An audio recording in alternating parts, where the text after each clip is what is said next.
Hello, and thank you for joining us. This is No Soundbites Allowed, and I am your host, Michael Voss, Dragon of the Southern Tier. I'm happy to be here with you today. It is March 7th, a Tuesday. It's currently 6:30 p.m., and like many people, the last 48 hours has been overwhelming for many reasons, for many people throughout the United States and across the globe. And I know many people are asking the question, where is it safe? Where can I be safe? Is everywhere ground zero?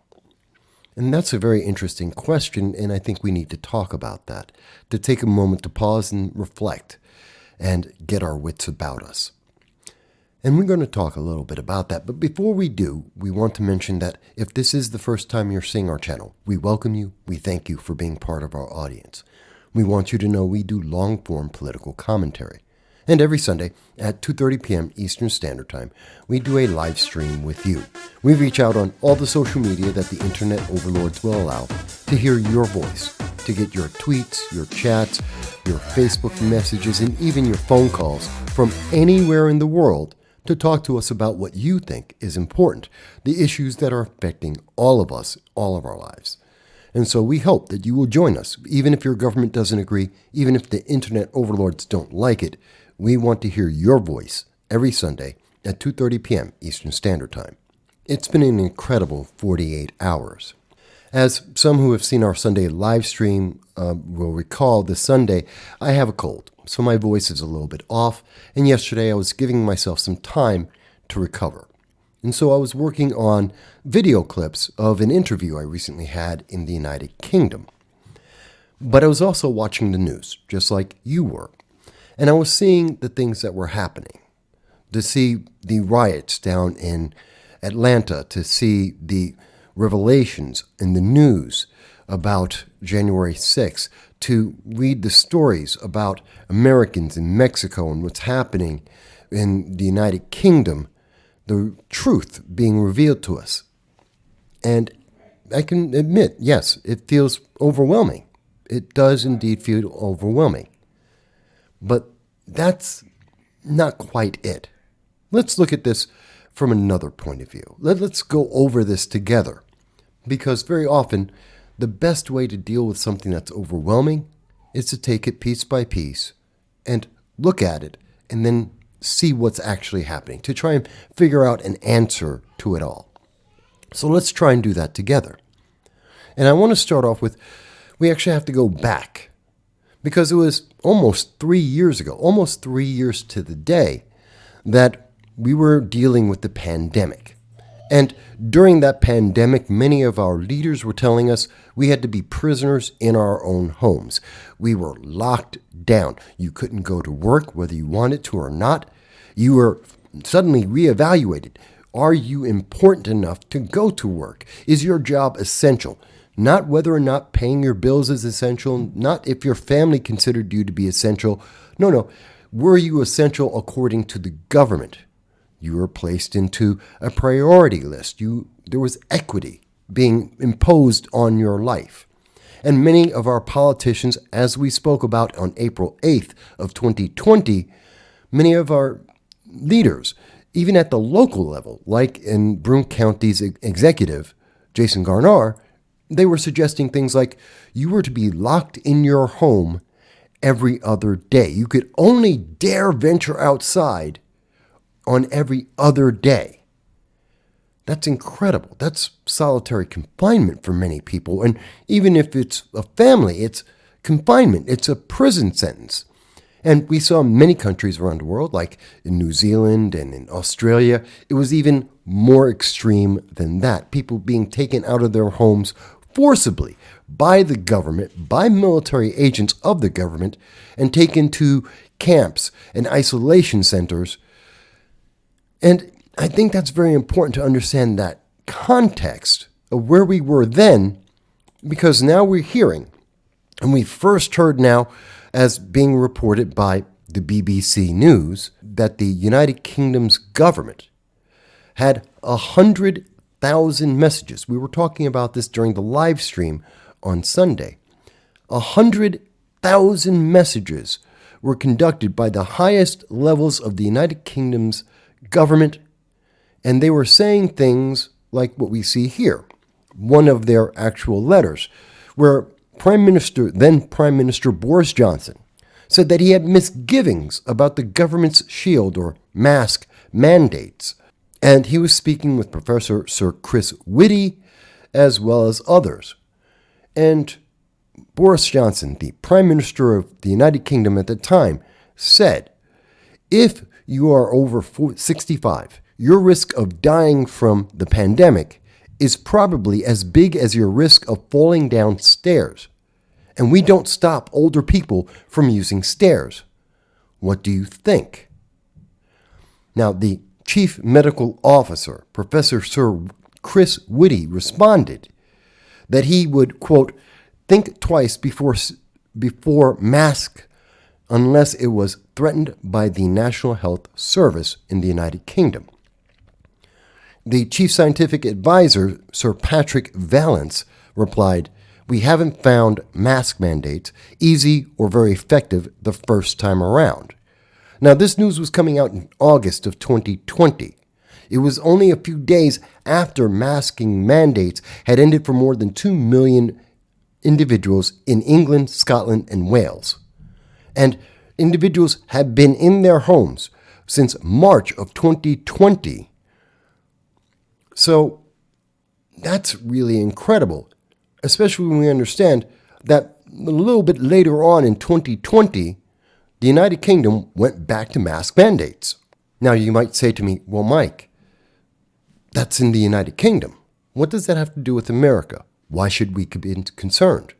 Because remember, that's exactly the same thing that was happening in the United States. The U.S. was locked down as long as England was locked down. We had our businesses shut down in the same time frame. We had mask mandates, not for just one mask, but Dr. Fauci spoke to us about having 2 masks or possibly even 3 masks, that we had to stand 6 feet apart even in our own homes amongst our own family members. Remember, it was in 2020, Dr. Fauci saying that he didn't know if he would allow American citizens to have Thanksgiving with their own family members. We had our governments had grown so powerful that they were trying to decide whether or not you could have a sick child in the same room and in the same space with their own parents. That's where we were in 2020. But what we have learned from Matt Hancock, what we have learned from the WhatsApp revelations, from the lockdown files in the United Kingdom, is that much of this was unnecessary. That at the highest levels of our government, the things that the people were being told didn't match the conversations they were having. In fact, many of the conversations from naysayers, from individuals who were questioning the government and its overreach of power, were the same conversations happening at the highest levels of government. And let's not think of this as if it was something unique. The conversation happening in the United Kingdom was the conversation happening throughout Europe, in the European Union. It was the same conversation happening in Australia, in Canada, in New Zealand, in Mexico, in the United States. These are the same groups. They were all sharing the same information. They were having the same conversations. This is global. And if these conversations were happening in the United Kingdom, they were happening in correspondence to their equivalents in the United States, in Canada, in Germany, in Africa, in the Middle East. So what we can understand is our governments lied to us. On varying degrees, with varying intent, they lied to us. And they grabbed more power than they could have ever possibly had at any other time because of that fear, because of those inherent lies. There's a saying in the legal system, as I understand it, that the root of the poison kills the tree. It goes something like that. I'm sure lawyers will tell me it's not quite that way. But that the point being that at the core, the problem were the lies and the misrepresentations being made to the public, and everything else, every problem came from that. So it is this misinformation, this lack of detail, this hyping of fear that not only affected people in the United Kingdom, but also allowed the former governor of New York, the disgraced Andrew Cuomo, to place 16,000 American citizens in New York into nursing homes, and that allowed them to die. They died directly because of the COVID policies that were put in place by that governor, which he has since walked away from without any concern, without any fear, without any problem. Now that revelation, that news, would be bad enough on its own. It would be devastating, and it is devastating to millions to understand that what they were told wasn't the truth, that what they were told was a misrepresentation of the facts, that the risk was nowhere in the magnitude that we were told it is. But then that's not the only thing that we're being told. In the last 48 hours, we were also told that American citizens, 4 American citizens, were captured by gangs in Mexico. And today, we are now finding out that 2 of those Americans who had been kidnapped are now dead. The other 2, we don't know where they are. They remain kidnapped at this time. And we have condolences that are coming from the United States government, from the Attorney General Merrick Garland, but no one has them safe in hand. Not to say that this has never happened before, but it is happening now. And it is something that we are seeing happening as we are told that the open border system is the best thing for America, that this is enabling America to be welcoming and kind and generous, and that this is a good thing, that it is reducing crime by opening our borders and allowing illegal aliens to flood into our nation like never before. But yet, what we have seen as a direct result of that has been an increase, a record number of individuals dying because of drug overdoses coming directly from our southern border. Record levels of fentanyl being found in our ports and amongst those who are crossing our border illegally. That we are seeing drug cartels surge in their power, both in conveying illegal aliens across our southern border, as well as bringing in drugs and sexual slavery. Slavery, period. Child slavery, sexual slavery, human trafficking. However you want to word it, use the nice word human trafficking. It's slavery. And so the drug cartels have been empowered. And that is in part why we see 4 Americans having been kidnapped, 2 of them killed within the last 48 hours. That's powerful. That's terrifying. It's unsettling to see that the policies we were told were the best thing possible, that it only had positive benefits, are turning out to have negative benefits that are affecting us real world every day in our daily lives. And if these 2 things, that the government had lied to us and used that to increase its power, and that the policies that we've been told will help us are actually hurting us, that would be bad enough in any week in any nation in the world. But in the last 48 hours, that hasn't been it. You may recall, let's go back, not years, not even months. We're going back to January 20th. On this channel, we were talking about yet another insurrection in Atlanta. And when I say insurrection, I don't mean January 6th, which we will get to in just a second, but I'm talking about the autonomous zones that we have seen sporadically and continuously across America to this day. To this day, autonomous zones exist in cities and states across this nation. These are isolated groups, individuals who have denounced every local, state, and federal law in the country and have decided to put up their own little fiefdoms. And in Atlanta, there was one of these fiefdoms. And when the police, rightly, lawfully, decided to take back the land that had been captured by these individuals, to cease their unlawful actions as peaceably as possible. Having taken over a week to try, actually several weeks to try and resolve the situation as peacefully as possible, it ended with an assault. Not from the police, but by those insurrectionists, the autonomous zone, the ANTIFA far-left radicals. And that led to, of course, riots in Atlanta. And that, of course, was blamed on the police, which left us in a position where, once again, we are in question. We're told the police do their job. In fact, Joe Biden stumbled over his words, trying to at one point say police are necessary and they do a great job, and a job that is thankless but necessary. And at the same time saying, well, police aren't good people, that they are corrupt, that there is a problem. Trying to say that we need to defund the police at the same time that he is saying we absolutely need the police. Meanwhile, in local communities across this nation, even in places like Minnesota, we are hearing Black communities, all communities, say that we need police officers.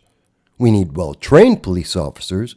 We need officers that abide by the law, that do not abuse their power, as we have seen in the case of Tyre Nichols. We can't allow that. But at the same time, it's not just a middle ground. The majority aren't doing that. That is not the norm. And that we need these officers, and we need more of these officers as we see autonomous zones, these insurrectionist organizations, in more and more of America doing more and more damage. Now, some people will say, well, Mike, that's all well, fine and good, but that's not really what's happening here. That's not really what's going on. Except we are seeing this going on, because it was in February that we saw in Broome County, New York, where I happen to live, where additional far-left radicals took the opportunity of what happened to Tyre Nichols and ignoring what happened in Atlanta, and went out and did the same thing, to go onto private property, to break the law, to plan out and execute a plan to break the law, to terrorize the public, to try and impose their will, to coerce individuals to accept their feelings because they wanted that. And in fact, not only did that happen, but this has been the vehicle that allowed at least one of the candidates, Mr. Matt Ryan, to go out, and now he seeks elected office. He wants to become a DA, a man who was arrested for breaking the law, for having full knowledge of the commission of a crime that would intimidate and coerce the public. That same man is now looking to run as DA, district attorney. I don't know. That seems more like a reward than it is a punishment. So we are seeing that throughout communities across this nation, not only are autonomous zones taking hold, not only are far-left activists intimidating the public, but when many of these individuals are being arrested, people who are lawyers and former elected officials, when they're arrested for these crimes, they're using it as a means to get elected to office, to gain even greater power to shift the laws and the lifestyles of individuals across this nation. And it gets even worse than that, because as bad as that is, then we found out in the last 48 hours, 23 domestic terrorists, far-left activists, where, again, back in Atlanta, were involved once again in attacking the police, violence, using firecrackers and Molotov cocktails, deadly weapons to attack the police once again for the laws that these radicals broke. The radicals broke the law. The radicals were intimidating the public and abusing public lands, and they're attacking the police for daring to uphold the laws of the state and the local community, the elected officials' wills. This is what we're coming to. 23 out of what we now know were 150 individuals. As you can see on the screen, as being reported by the Daily Mail, you can see the infrared image here in the center of the screen.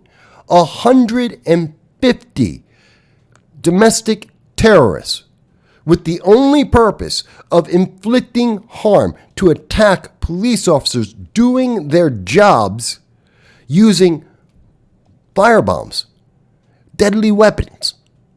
23 of them were arrested. And lo and behold, yet again, this included a lawyer from the Southern Poverty Law Center, a supposed diversity organization, a far-left organization, trying to defeat the terrorism of the right, as they like to claim is their goal.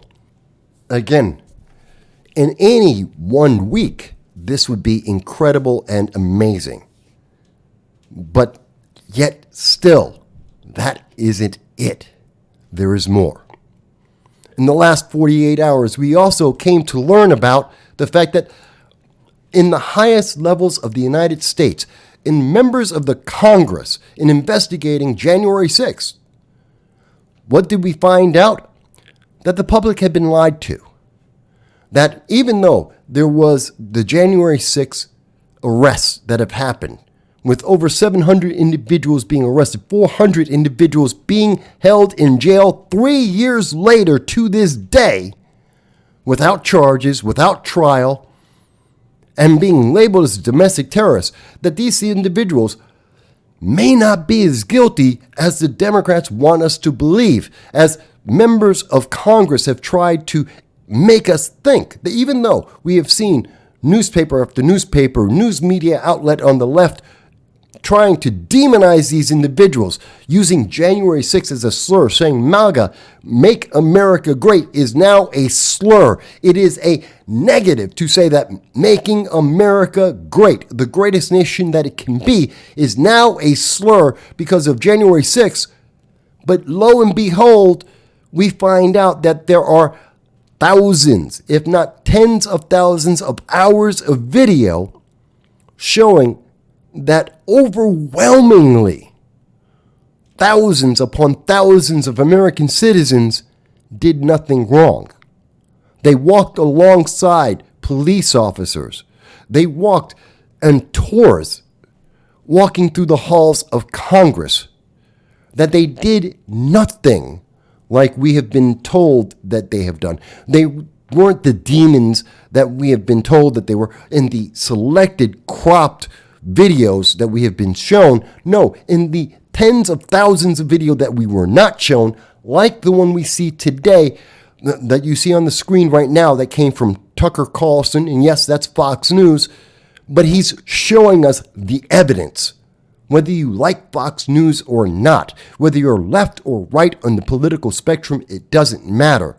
The evidence is that this one man, the QAnon shaman, as he was derogatorily referenced as, that he was being guided by not one, two police officers throughout the halls of Congress, that they were taking him to doors to find open doors to allow him onto the floor of Congress, that at several points he was surrounded by no less than 7 police officers at any one moment, besides the 2 that were escorting him throughout the halls of Congress.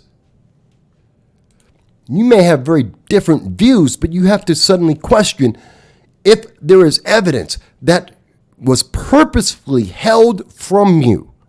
That if Fox News, after the fact, can get this information out of the thousands of hours that exist and are able to show it to you, why didn't the January 6th committee, with their millions of dollars that they have spent, with over a year of investigation that they have done, why couldn't they show you that same exact evidence? Why couldn't they show you thousands of American citizens who respected the halls of Congress and wandered around very much like tour groups do. That the QAnon shaman who was plastered on left-leaning news media as a image of everything wrong with MAGA, Make America Great, that he actually was a law-abiding, relatively law-abiding citizen, that he was walking around with police escort. Whether or not you agree with what he did, the context now being fleshed out for you, with evidence being shown to you, you have to pause and say, well, maybe he's not the demon that they have made him out to be. And if he is not that demon, then perhaps all of the messaging claiming that he and others like him are demons is not correct either. That the government once again used fear to try and take power away from you, to cause you to be coerced into taking actions and having feelings and belief about your fellow Americans that you would never have otherwise. Am I saying that he's innocent? No, I'm saying that you weren't told the full story, that there is information you were actively denied so that you would come to a conclusion you might not otherwise reach. That the story you have been told is just that, a story. And that is ground shaking when we can no longer trust our politicians. Yes, they're partisan, they have their political preferences, there's different sides, but we trust them to provide the American people with as much truth as is possible. We believe and we work off the premise that they are starting with the truth and then applying their political beliefs and preferences on top of that to come to the conclusions they get to, that they try to convince us of, to enact laws that will be in the benefit of the public. And that at its core, again, the root is poisoned. That isn't the truth. So again, we have to question. And all three of those things would be immense and powerful and just too much for any one individual. But let's think about this.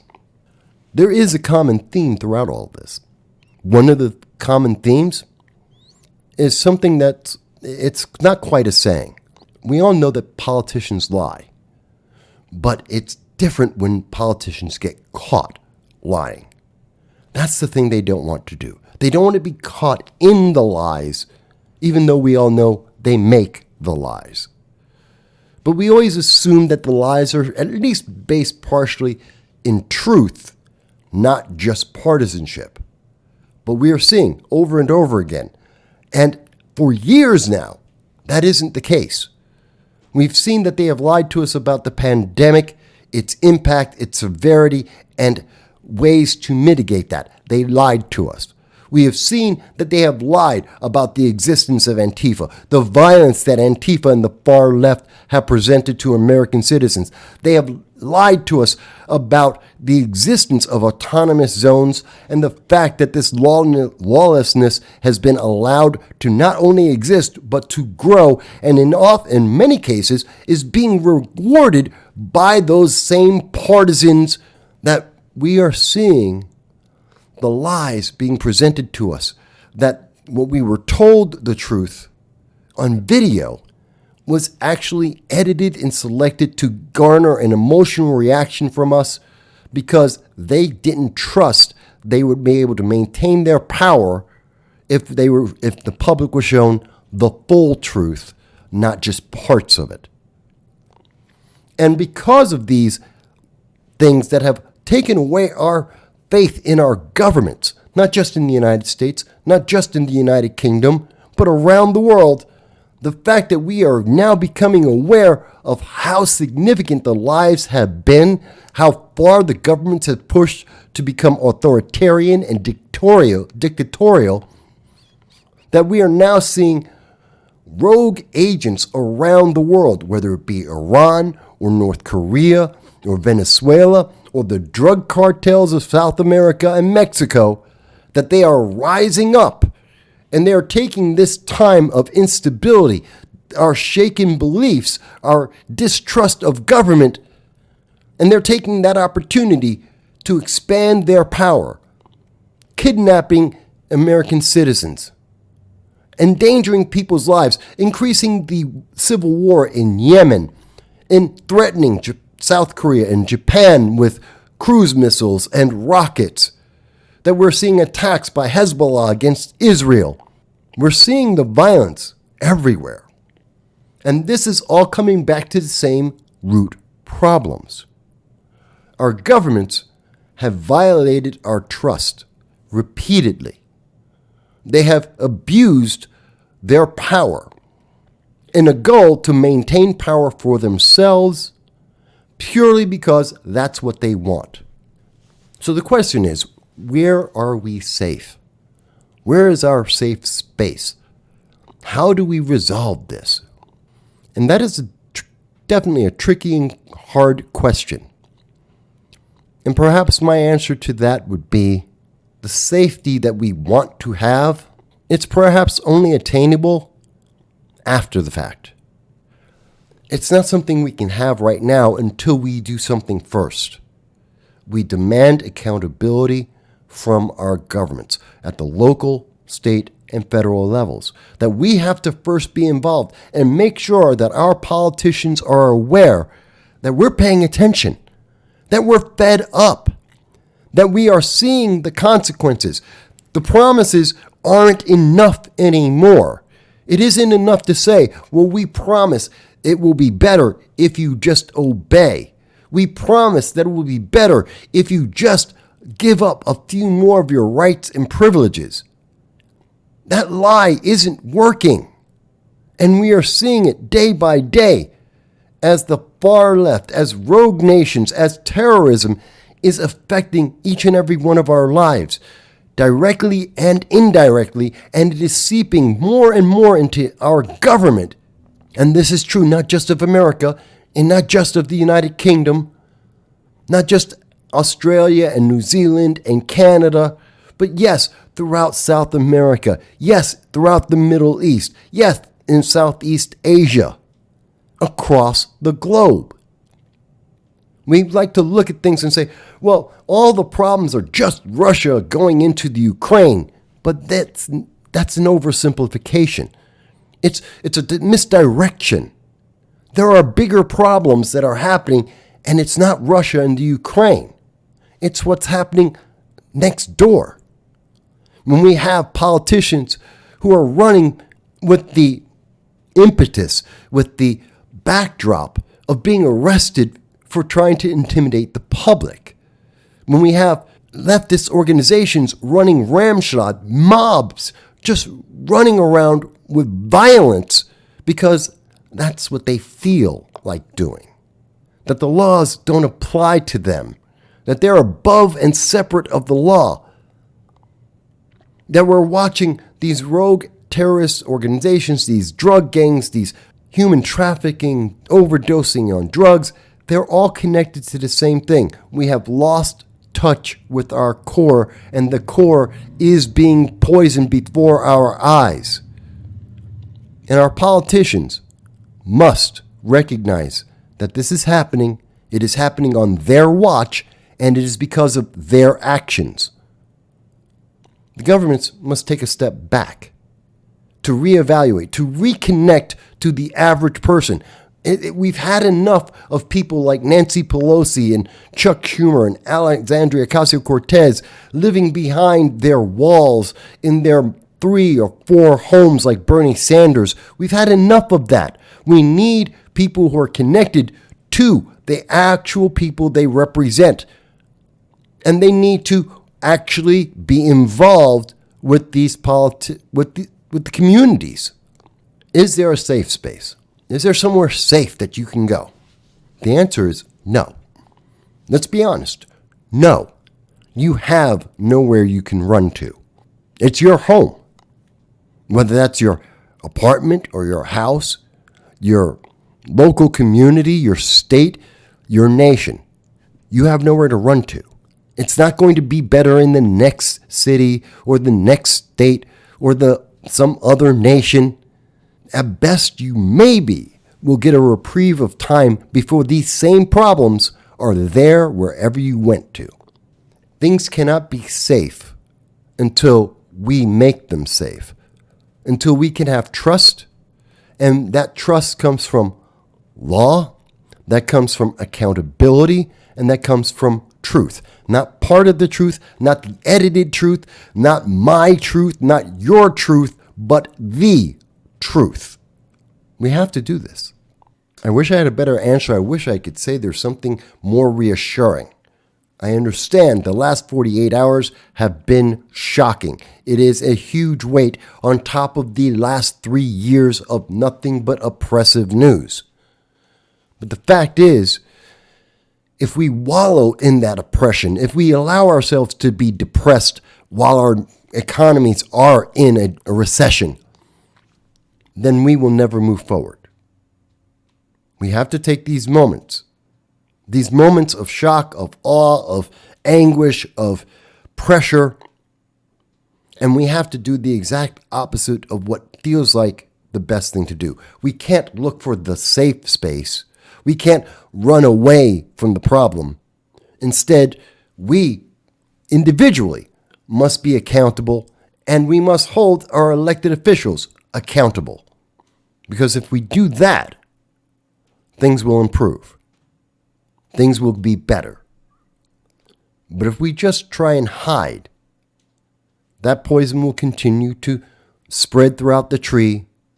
It will kill our freedom, and it will harm our lives, directly and indirectly, across the globe. But if you think we're wrong, if you think we've misunderstood this, we look forward to hearing what you have to say. We look forward to seeing your comments. And of course, every Sunday at 2:30 p.m. Eastern Standard Time, we have our live stream, and we will look forward to hearing your comments and thoughts about this and all issues that are affecting us. And we hope to see you then.